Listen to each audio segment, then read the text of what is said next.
Ne Deli Demir ne de Halime Sultan beyim. İkisi de yoklar. Her yere iyice baktınız mı?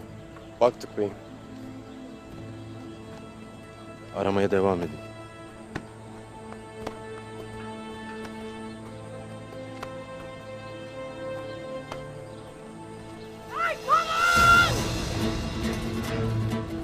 Sen öldürdün onu.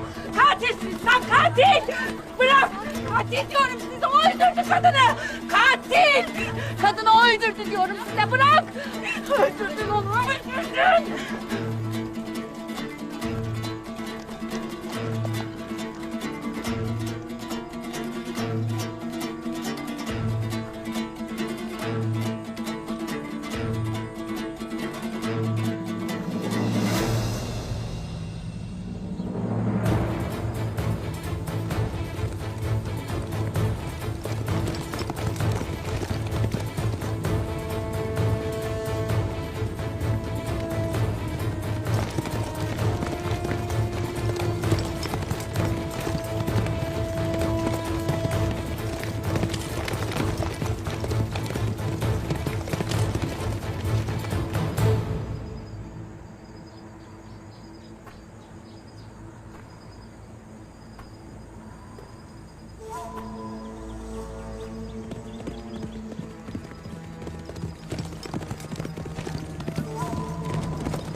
Beni beklemiyordun değil mi Haloğlu?